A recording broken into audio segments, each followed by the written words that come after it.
Kate Milafalcho, welcome to Irish Granny Helen. I'm not sleeping in the same clothes. I'm making a bunch of videos on the same day because I have a lot of responsibilities going on this week. But I wanted to give you guys something to entertain you. And this is a bit of a departure from all that heavy philosophical stuff. Thought I'd do a true crime. This has been requested and requested. So I finally broke down and researched it. It's a lot. Before I start, I'm sure that the title is going to attract people who know this case inside and out. And I want to apologize. This is not an intensive deep dive. I am not a detective.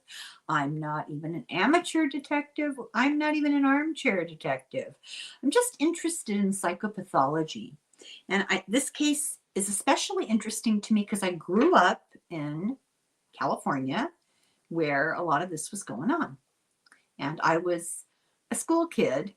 I was in high school when this guy was making threats against school children and school buses. And so it felt very personal there for a while. But nobody needs to get in touch with me and correct my knowledge of the case. I know that this is a very superficial overview of it. Entertainment purposes only. Although this is not really entertaining, it's interesting. So we're going to talk about the Zodiac Killer. Never identified. It's a pseudonym. Nobody knows what his real name is. And it's known for a fact that he killed 5 people in the Bay Area between December of 1968 and October of 1969. It's also associated with some other deaths, which we'll talk about. So the first murder was December 20th, 1968. A young kid, 17 years old, David Faraday, was out in the car with Betty Lou Jensen, 16. They were at what's called, a lover's lane. They were parked on Lake Herman Road in Benicia, California, and they were last seen sitting in the dark all by themselves, in this remote area. A car drove by about 11 o'clock and noticed there was another car there. And they were attacked, people know, between 11:05 and 11:10 because the car was there. Nothing was wrong at 11.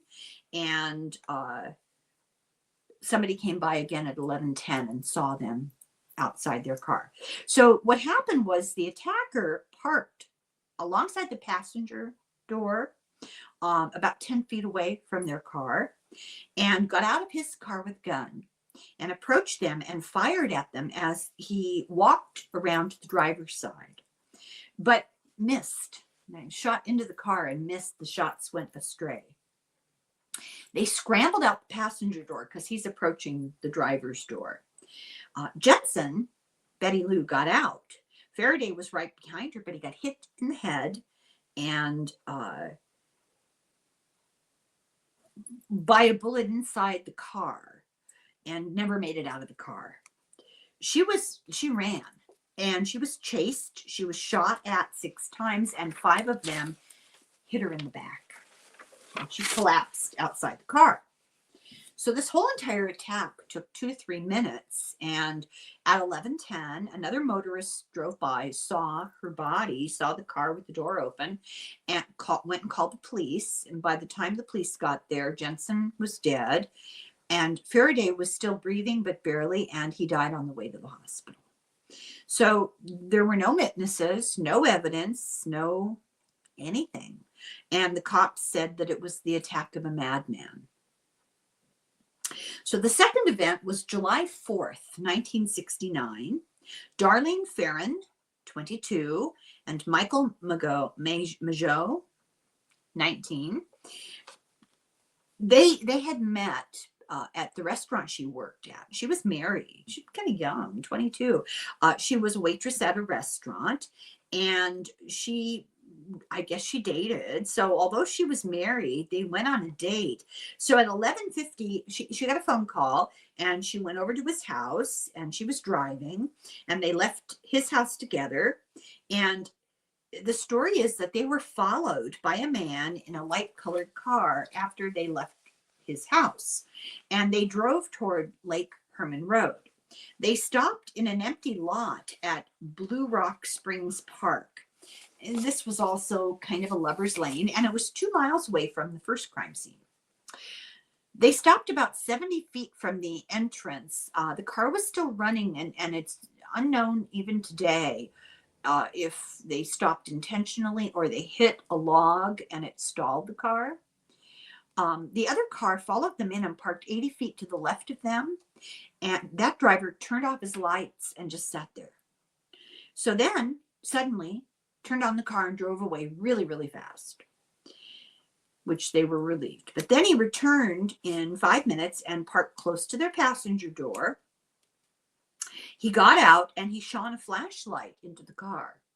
And they thought it was a cop. And they rolled down their window, the passenger window, and he fired into the window, well, into the, the rolled down window.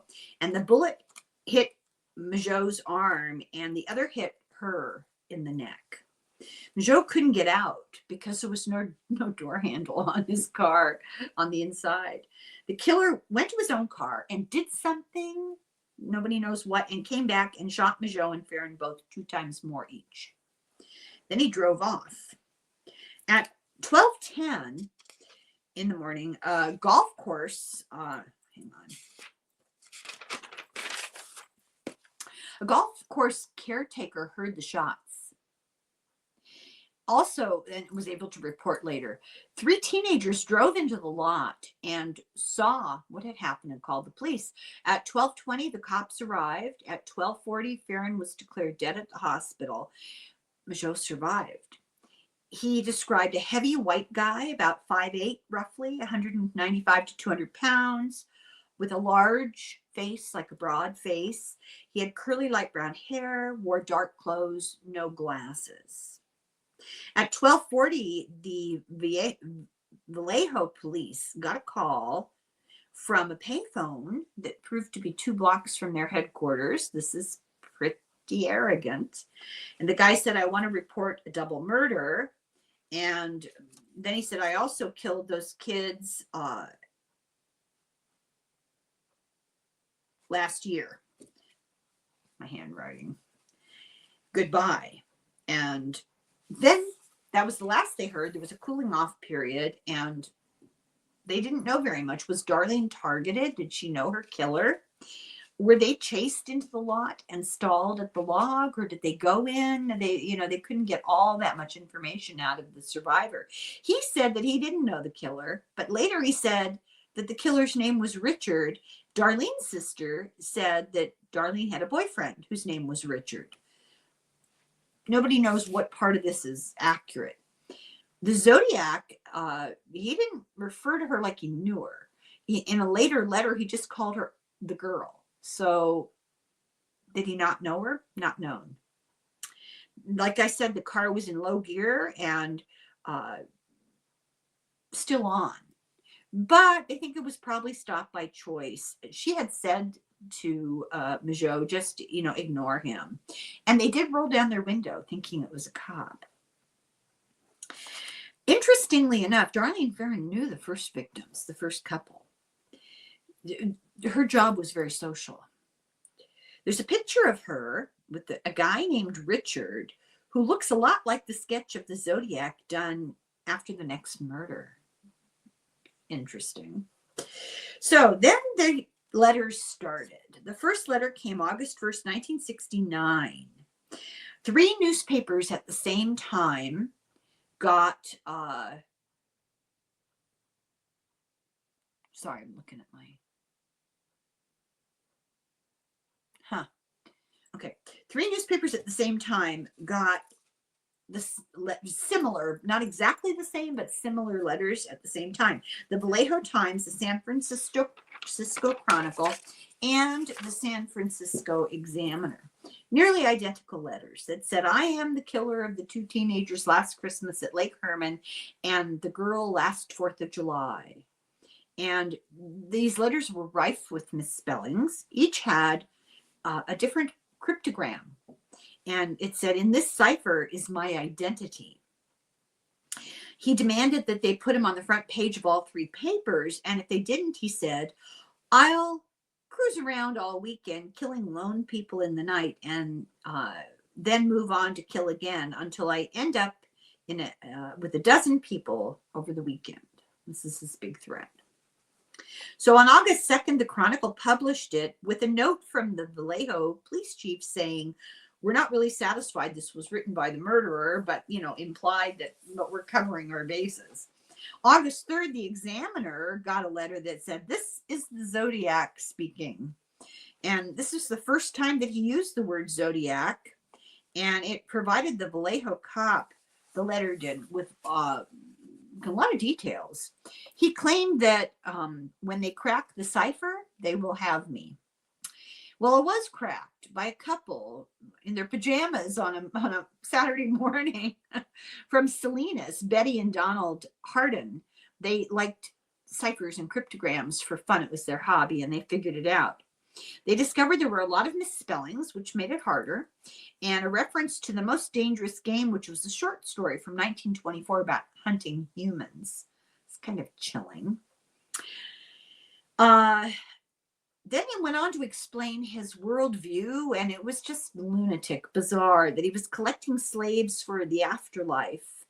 I have an example of what he wrote, and I'm going to go ahead and dig it out here. This will just take a second. I put it in an archive so I could get it easily. I'm so proud of myself. Here we go. He said, I like killing people because it's so much fun. It's more fun than killing wild game in the forest because man is the most dangerous animal of all to kill. Something gives me the most thrilling experience. It's even better, well, than getting your rocks off with a girl. The best part of it is that when I die, I will be reborn in paradise, and all that I have killed will become my slaves.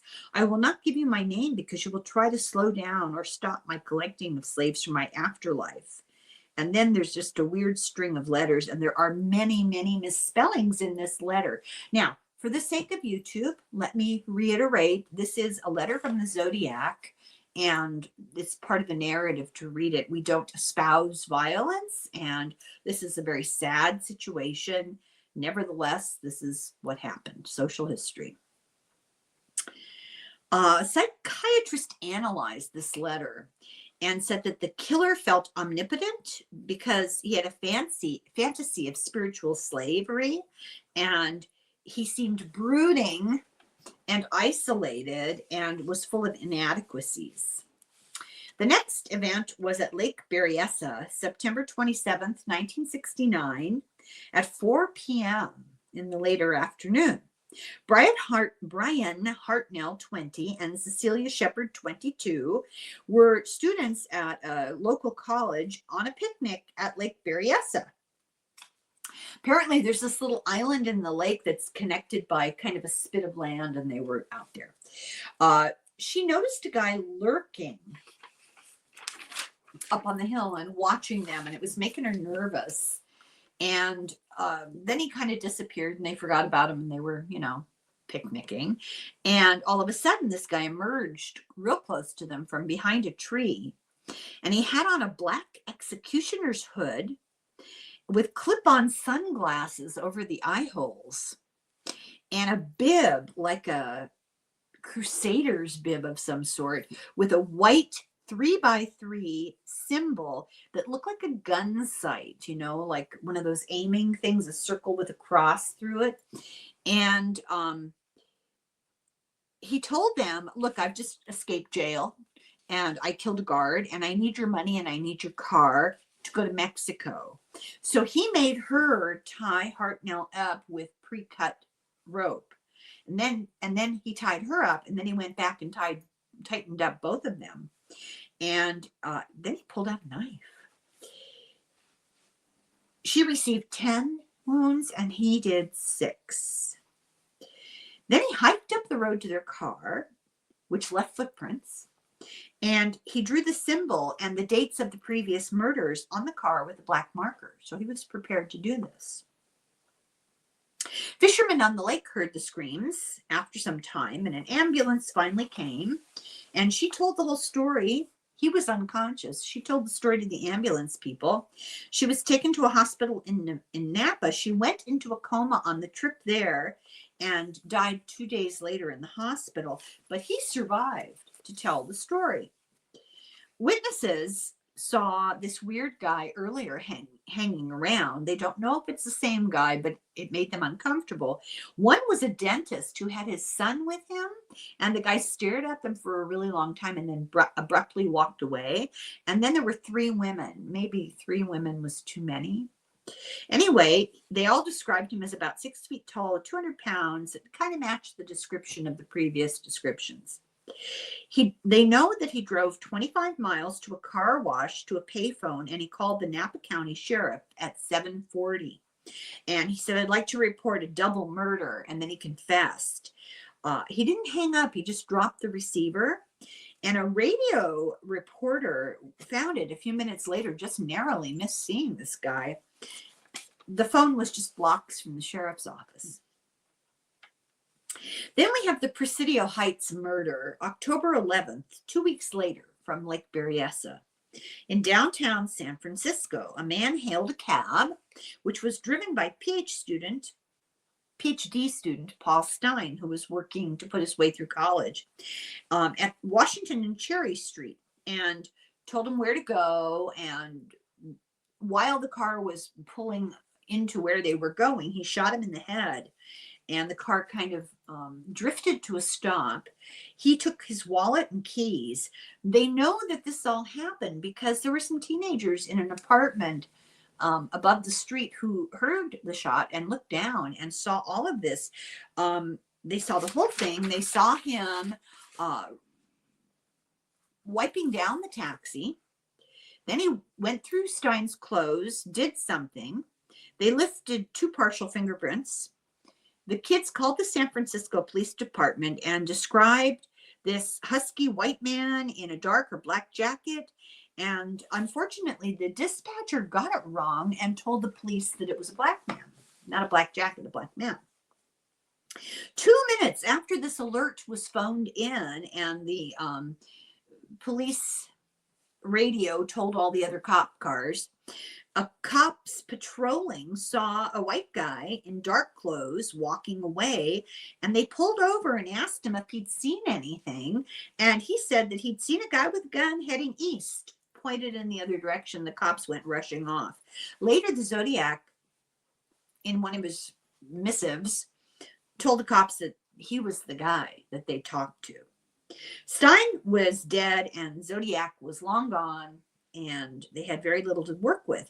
At first, the cops thought that it might be a robbery, but then a letter arrived at the Examiner, the San Francisco Examiner, the newspaper, including a piece of Stein's bloody shirt and a very boasting letter that threatened to shoot school buses next time and pick the kiddies off as they exited. It was very chilling how he put it. They put a composite drawing together from these teenagers, from the police had seen the guy, and the police said, well, the police saw the teenagers' composite and said, oh God, that's the guy we saw. San Francisco police detective Toshi, was his last name, eventually filled 8 filing cabinets with suspects. Now, I skipped a lot of names of the big players in this story. There's a ton of information, books, documentaries, true crime videos, all over YouTube, all over true crime TV channels. And I figured everybody could, look into it more if you're interested. I just wanted to get over the bare details of this story because it's so creepy. It was determined that these letters were some sort of weird ego game for him. And they thought maybe he was some kind of a weekend employed person, that he killed on the weekends and lived in San Francisco, that he had a job, that he blended in with people, and that he was smarter than the bad spelling would indicate. It was kind of a disguise on his part. After 7 years, this detective Toshi started writing anonymous letters to the Chronicles reporter Armistead Mopan praising his own work as a anonymously praising his own work as a detective. And when they found out what he was doing, they removed him from the case. He got demoted to the pawn detail. Mopan got one real Zodiac letter that year. There was a guy who called a radio station and demanded to talk to lawyer Melvin Belly, and had a fake conversation with him, pretended to be Zodiac, and it was just a mental patient. He made an appointment to meet and never showed up with Belly. November 8th of 1969, Zodiac mailed a card to the Chronicle with 340 character cryptogram, which has been unsolved for 51 years. Eventually, it was deciphered in December 5th, 2020, by a private citizen cryptology group. They used computerized programs, and they really got no further clues. It was just more of the same nonsense. November 9th, Zodiac sent a 7-page letter to the Chronicle. Again, admitted he was the one stopped by the police, kind of enjoyed pulling that over them. And he threatened to blow up school buses with, he included the diagram of the bomb, and it would have worked. He says, I have been too clever for them, the cops. December 20th, he mailed a letter to Belli with the shirt piece and said, please help me. I am drowning. I cannot remain in control for much longer. In 1970, he continued with mail. On April 20th, he sent "My name is" cipher to the Chronicle, and just a line, "My name is" in a cipher, and they were never able to figure it out. On April 28th, he sent the strangest greeting card to the Chronicle.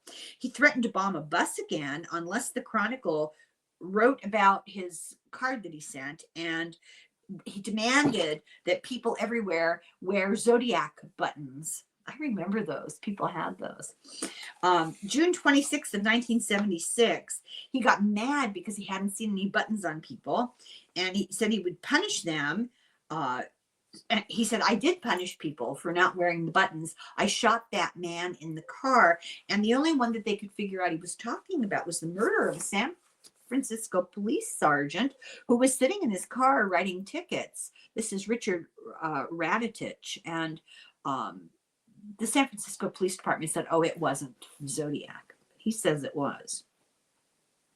This letter included a Phillips 66 map of the Bay Area with the Zodiac sign as a compass rose on top of Mount Diablo. And he claimed that this included a cipher and the map, and it would show the location of a bomb that he planted. They figured out later that the murders actually ran along a radiant line from the compass rose from Mount Diablo. It was positioned so that they followed in a line. July of 1970, he sent a letter to the Chronicle and claimed that he drove Kathleen Johns and her baby around for 3 hours. And this is a story we'll talk about again, but I'll go ahead and give you the details. She was a young mother who was driving from someplace to Petaluma, I think, and she was in the middle of nowhere. And this car in the dark, she had a baby with her, the car was signaling to her to pull over. And the guy came up to her window and told her, your tire is loose. I'll fix it for you. So he tightened her tire for her. They drove off and the tire fell off. And now she's really disabled and stuck. And he said, oh my God, I don't know what happened. I'll give you a ride up to that gas station up there. There's a gas station right in view. So she agreed, got the baby on her lap, got into the car with him, and then he proceeded to keep her prisoner in the car for 3 hours, told her I could kill you if I wanted to, and terrified her, psychologically terrified her, until finally he came to a kind of a crossroads where he had to slow down, and she jumped out of the car and hid in a ditch with the baby. And he came out of the car and started looking for her, which must have just been petrifying. And he finally gave up and drove away. And she managed to get a farmer to help her, to pick her up and take her to the police station. And while she was at the police station filing the police report, she saw a wanted sign hanging up with the drawing of the Zodiac from the San Francisco murder. And she went, oh my God, that was the guy who picked me up. But she did get away from him. I was very lucky. 2 days later, on July 26th, they received the Mikado letter. And there's a song from the Mikado, and it was a parody. And it's called "As Someday It May Happen, I Have a Little List," and that's what this letter was about. October 7th of 1970, the Chronicle got a 3x5 card with 13 holes punched in it and a small cross done in blood. And the message was pasted from the Chronicle. They cut things out from the Chronicle. October 27th of 1970, Paul Avery, this is the reporter that's so famous for the movie Zodiac. You know, he's the character in it. He got a Halloween card signed Zodiac with the gun sight symbol, and it said, "Peekaboo, you are doomed." He began carrying a gun. He got an anonymous letter with parallels to the murder of Sherry Jo Bates. And that's a very interesting story. In Riverside and the Zodiac, somebody tried to make that connection parallel to them in the letter. January of 74, the Chronicle got weird stuff, which was another suspicious letter. And these letters are just so odd to describe. August 1st of 73, a letter arrived in Albany Times, the Albany Times Union in Albany, New York, with a cipher and a threat to kill in 3 days. Now, I'll go ahead and put this out here. The main suspect, there is a new Netflix documentary. I think it's called "This is the Zodiac Speaking." I have the name written down here at the end of my notes. It's very good. It's very interesting. And it takes this character, this suspect, from the point of view that people who knew him, children who knew him, he dated their mother for a very long time. Why would the Zodiac send a letter to Albany? One of those children moved to Albany, New York, when she got married. Gives me the chills. I strongly recommend it. It is really, really good. February 14th of 74, the Chronicle got a letter about Patty Hearst and the SLA, the Symbionese Liberation Army, from Zodiac. May 8th of 74, the Chronicle got another one that was full of just weird snark, is how I put it. You know, bragging about himself and making fun of the cops and blah, blah, blah. July 8th of 74, the Chronicle got one signed "The Red Phantom." In 2007, a Christmas card was discovered that had gotten kind of lost in the Chronicle filing cabinet. It was from 1990 from Eureka, California, and it had 2 U.S. Post Office keys on a magnet chain with it. And nobody knew, you know, what the heck is this? It was a picture, you know, and nobody still nobody knows. This was found in 2007. Nobody has any idea what this had to do with the Zodiac, but they do believe it was from him. Now, there are suspected victims, and they're suspected because there's not a consensus, there's not enough evidence, but there's suspicions because there's a lot of similarity. The Zodiac claimed he killed 37 people. Robert Graysmith, who wrote about it, he said it was closer to 49, depending on who you chose to be part of the case. So here are some of the cases that are suspected, but not for certain. April 9th of 1962, there was a call to the police in Oceanside that said there's going to be a crime and you're never going to figure it out. At 10 o'clock in the morning, a cab driver, Raymond Davis, called in. He was taking a fare to Oceanside. His body was found near the mayor's house in a gated community later. Then they got another call. "Do you remember me? I'm going to get me a bus driver next." They put armed guards on the buses. This is kind of the same MO as Paul Stein, who was a cab driver and was murdered, after somebody got a ride in his cab. And it used the same sort of ammo as Zodiac. And the taunts about the bus was similar to the Zodiac. And that's why they think about linking them. Then there was a murder in 1963, June 2nd of 1963. Robert Dominguez and Linda Edwards. I remember this. This happened north of my hometown. This happened at Tahigas Beach in Central California above Santa Barbara. A sniper shot at teenagers and didn't manage to hit them. But then June 4th, they shot at other teenagers, but this is connected with this next murder of Dominguez and Edwards. June 4th at Gaviota Beach, Gaviota State Beach, it's a really nice beach. Dominguez was 18 and Edwards, who were 17, were students at Lompoc High School. They were seniors. They were on senior ditch day, so they decided to go to the beach. And they just never came home, and their bodies were found the next day, and it looked like an attempt had been made to tie them with pre-cut rope as at Lake Berryessa, but they got free and they tried to run and they were shot. She 8 times, he 11. Their bodies were stacked in a handmade shack that had already been on the beach. It was just some little shack people had made with driftwood. And whoever did it had tried to burn it down, but it had gone out. And it was the same type of gun as used at the Lake Herman shooting and the sniper. The ammo was the same as the Zodiac ammo. And it actually came from a bullet lot from Vandenberg Air Force Base.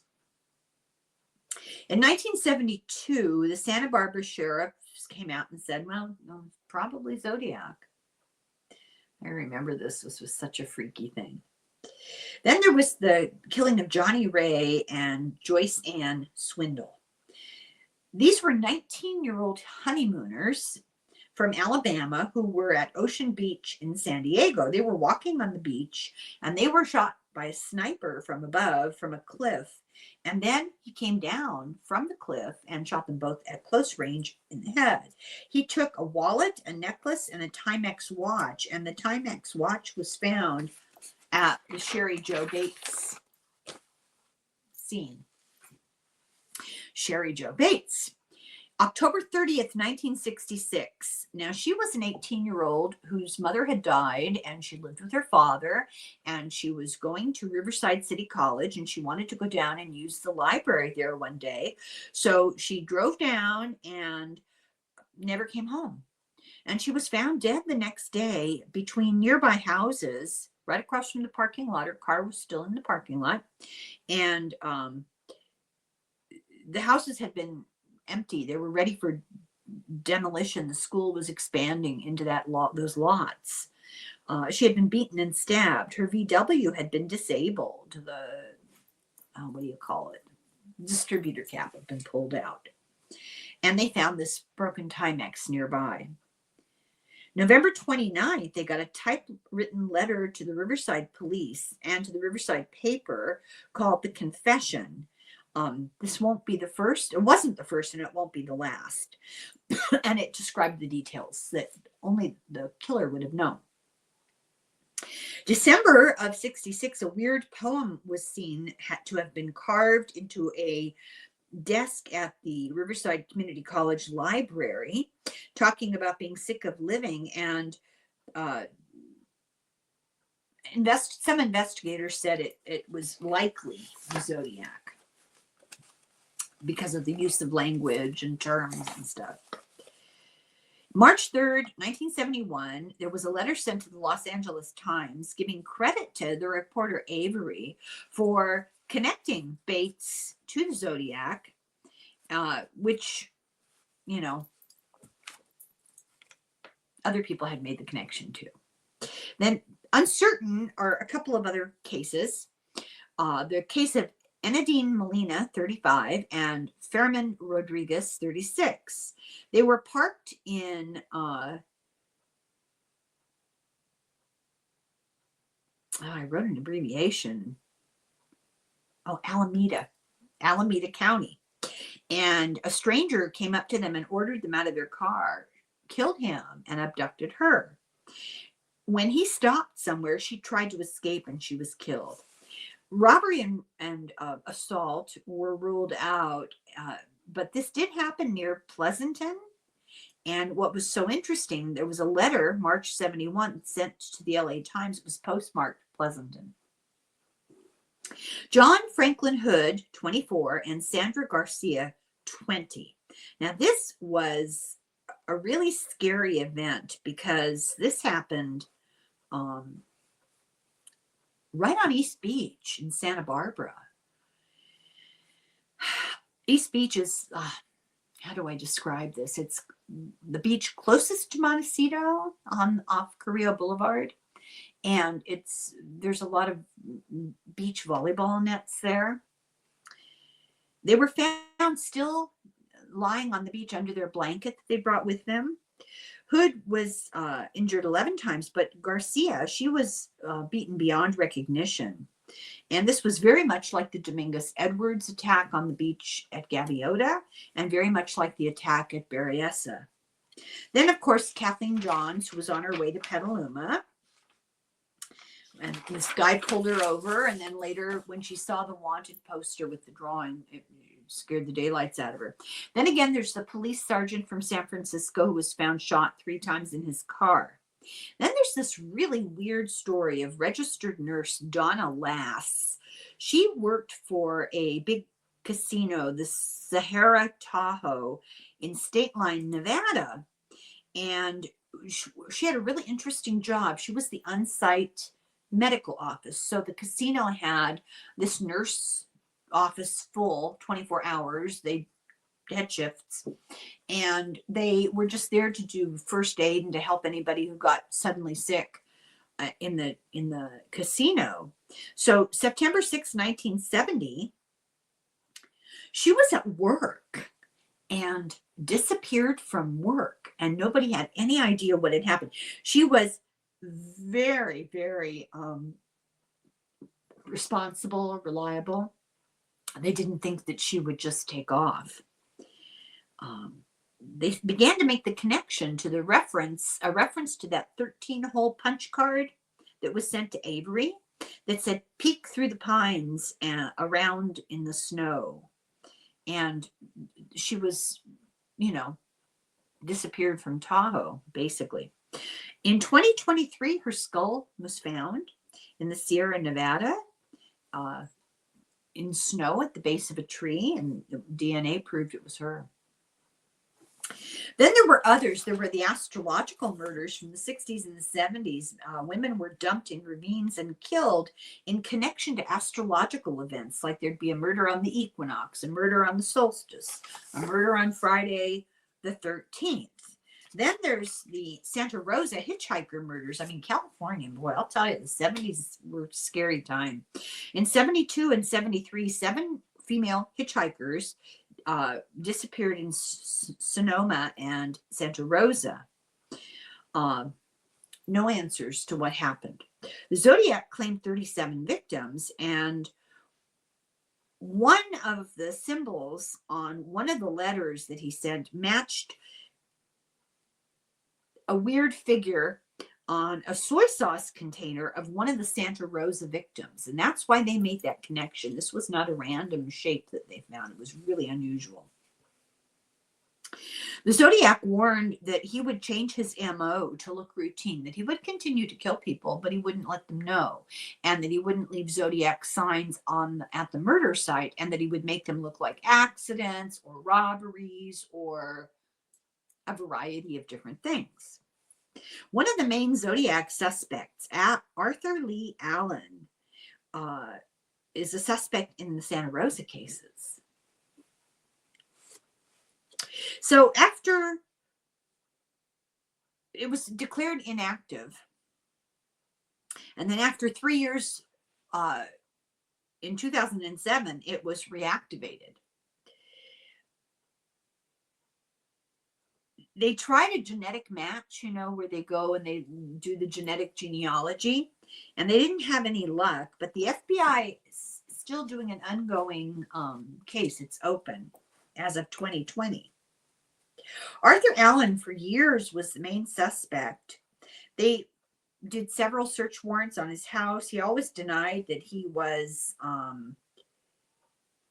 in any way associated, and he's the one that they made the documentary. This is the Zodiac speaking, and it's on Netflix, and it's really good. I can't recommend it strongly enough. And I've read all the books. There's the Zodiac movie, and there are books about it, and just endless documentaries and information. It's hotly debated. There's a great podcast called Zodiac A to Z. You might want to listen to that. They get about 50 to 100 suspects every year, new suspects. So, and that's this really very disturbing, creepy story of the Zodiac Killer. So, go check your doors. Thank you so much for watching. I truly appreciate all of you. It's great to get the support. And I will be doing a deeper dive into this. And probably not tonight. I've been recording all day long, so not tonight. But I will do a deeper dive. And by the time you watch this, it'll probably be ready to go up too. So thank you for watching. Slán go fóill, slánte.